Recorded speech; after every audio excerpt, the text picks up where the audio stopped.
Hey there, comic friends, I'm Travis. It's time for another edition of No Capes, where I talk about the comic books that don't have to do with superheroes, and or Ethan doesn't read them or doesn't review them along with me.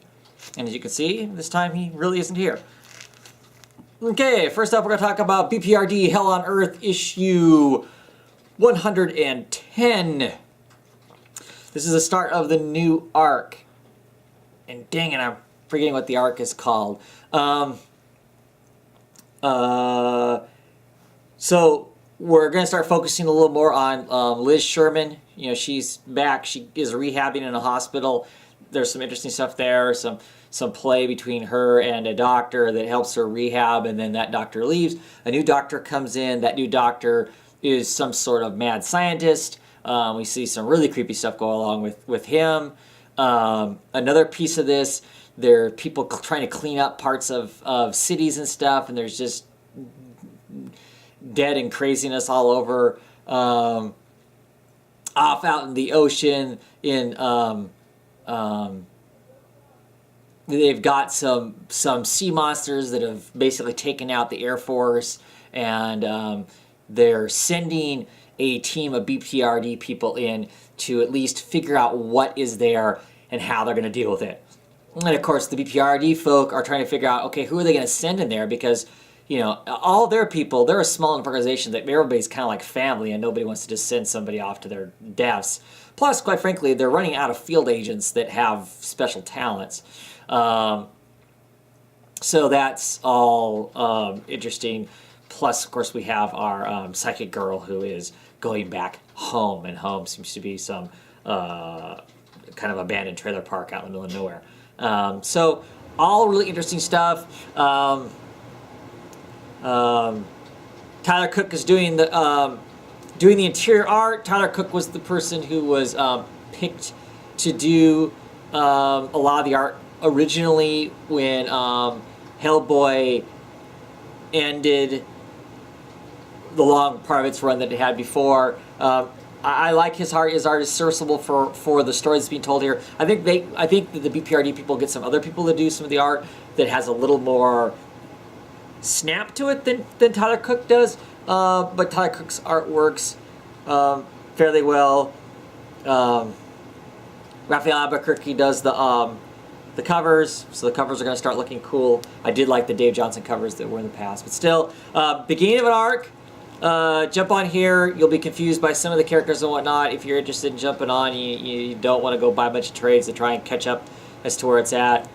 This is a place you could jump on with a little bit of education. Start reading the story. Yep. So we're going to talk about Revival issue 13 with that wonderful cover of the portrait of the very sickly seeming little girl with her almost lifeless, lifelike eyes. Yeah. Really interesting. The story's getting really, really interesting as far as what's going on. Part of this was really fun. They have like a karaoke night. It's Valentine's Day, so they have karaoke night, so you get some interplay between some of the living folk. And then we find out some really, really, really interesting stuff about the revivalists that have come back and the ghosty things that seem to be out there.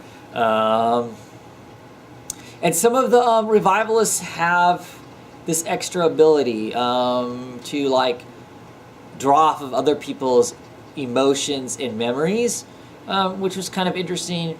And also we get the little girl. She seems much more sensitive to the ghosts that are running around out there. Everybody else doesn't know about them at all, or kind of maybe thinks they're there but doesn't really, you know, really truly accept or absorb or acknowledge that they're there. She talks about them because she's over playing video games with Cooper. And it's interesting. It's really, really interesting. I think it's a very interesting story. And really cool. I mean, was this like a, oh my gosh, knock my socks off? No. But still, just a really, really interesting read. I really enjoy it. I enjoy the characters, and I just enjoy seeing where it's going to go. And I'm very fascinated by this whole, the revivalists and the ghost things, how the two tie together, and memories and stuff like that. And there's some other death that happens in this that's quite interesting, quite strange. Okay. Lobster Johnson, and this is part 2 of 2 of Scent of Lotus. Great book, great art in it. I don't see how you can go wrong with monkeys wearing kabuki masks shooting machine pistols. Great, some great scenes, action scenes in here, of some general chaos and whatnot. Interesting in this issue that Lobster Johnson has a much bigger influence on the greater scope of the world and world affairs, more so than just being a local phenomenon. So that was kind of cool. I enjoyed it. I enjoy all these Lobster Johnson things. A fun little shot of this part of the Hellboy universe. Good stuff. And lastly, I'm going to talk about 2 books that have taken a long time to come out. First, we'll talk about Chin Music. This is issue 2. Quite honestly, I cannot remember how long ago it was that issue 1 came out. Premise of our story here is we're set in the 1930s of Al Capone is in Chicago, and Elliot Ness chasing Capone down. In the first issue, something diabolical shoots through a wall and obliterates Al Capone's head. Al Capone's dead. We also get introduced to this character that Ness, much earlier in his life, found out in a desert, covered in tattoos, and some strangeness is involved and whatnot. So, get up to this issue, for those that couldn't remember that. In this issue, Ness is investigating the crime scene where Capone is dead. He's wanting everybody to not acknowledge that Capone is dead for 2 reasons. One, he loses his awesome arrest because now he can't stick Capone for his tax evasion stuff. And 2, if everybody knows Al Capone is dead, there's going to be a giant turf war and all hell will break loose. But he quickly figures, oh, there's Jan. That's not good. Quickly figures out that some really interesting going on. He digs a bullet out of a wall that's got a bunch of bunch of these magical glyphs on it and stuff. He starts doing some further investigating as far as mythic and mystic type stuff. And inevitably he runs back into his friend that he had rescued from the desert many moons ago. And he's arresting him basically because he knows he's the guy that killed Capone. I don't know that we really remember, I don't remember anyway, if they ever said why he killed Capone. But at the end of this is Ness is pretty irritated with him. Look, if I can't arrest Capone, I'm at least going to arrest the guy who killed Capone. So I clear up some of this stuff and make a name for myself or whatever. And the guy goes, well, if you give me a little bit of time, I can bring Capone, I can get Capone back and you can arrest Capone. And he's like, you can do that? And he's like, I don't know, but I'll give it a try. And he goes, okay, you got 24 hours. So the guy's got 24 hours to basically resurrect Capone in some fashion so they can arrest him for tax evasion. I do not know if I'm getting any more of these issues. I can't remember if I actually pre-ordered 3 or if the shipping of this got so out of whack so quickly that 3 hasn't even been solicited yet. It's an interesting story. Harris's art is very stylized and kind of cool. If you'd happen to have just read the JSA Liberty Files, the Whispering Skulls thing, if you just read that, this art looks exactly the same. Heck, some of the characters look exactly like the same characters. So I don't know if that's good or bad, but if you like that art style, this art style's here. But interesting idea, but the shipping of this book is pretty tragic. I don't remember them ever saying it was going to ship as slow as this, and be released as slow as this. I have a problem reading books that are inconsistent.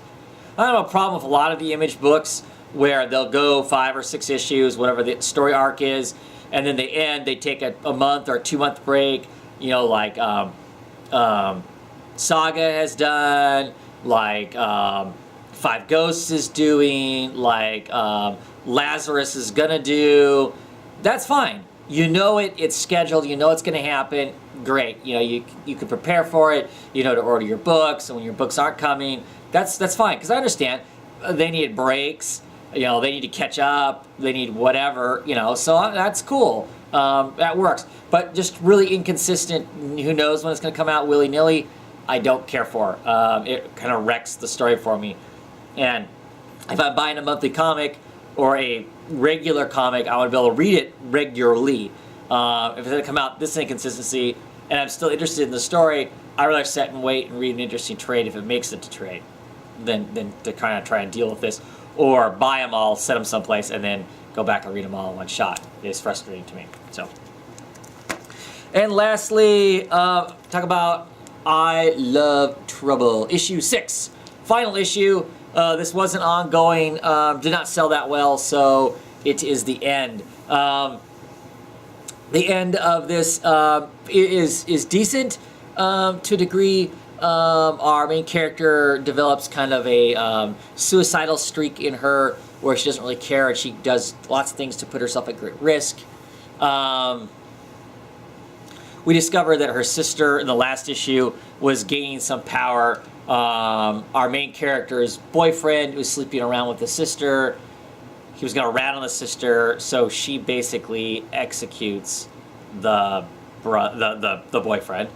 And she basically quits Mars and burns her wall of all the original art, you know, the Clement painting, the original Thor comic book page, and all the other stuff that was hung up there. She burns that all up and basically makes herself disappear.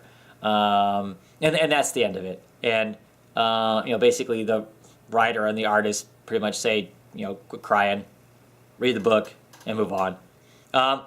Wasn't a bad ending. It was an okay book. I see why it didn't sell. It wasn't that riveting. There are interesting things about it. Kind of an interesting style, but nothing that I would rush out to buy if it actually makes it into trade.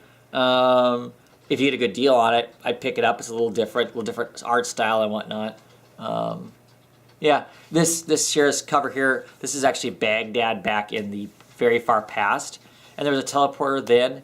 I don't know what the hell that story, part of the story was about at all. The prior one to the newer one. I'm not sure what they're trying to get there. If that was something that was in part of a longer story, and because they had to cut this short, they couldn't figure out how to write something else to change that, or the artist already had the pages, and so they weren't going to waste their time on a book that isn't going anywhere by trying to clear that up or changing it. So there's that. And that is my, hopefully relatively quickly, no capes. I will see you later on next week for, you know, What the Fugues, No Capes, and Monster Comic Reviews. Have a good night, everybody. Morning, afternoon, whatever it is when you're watching this.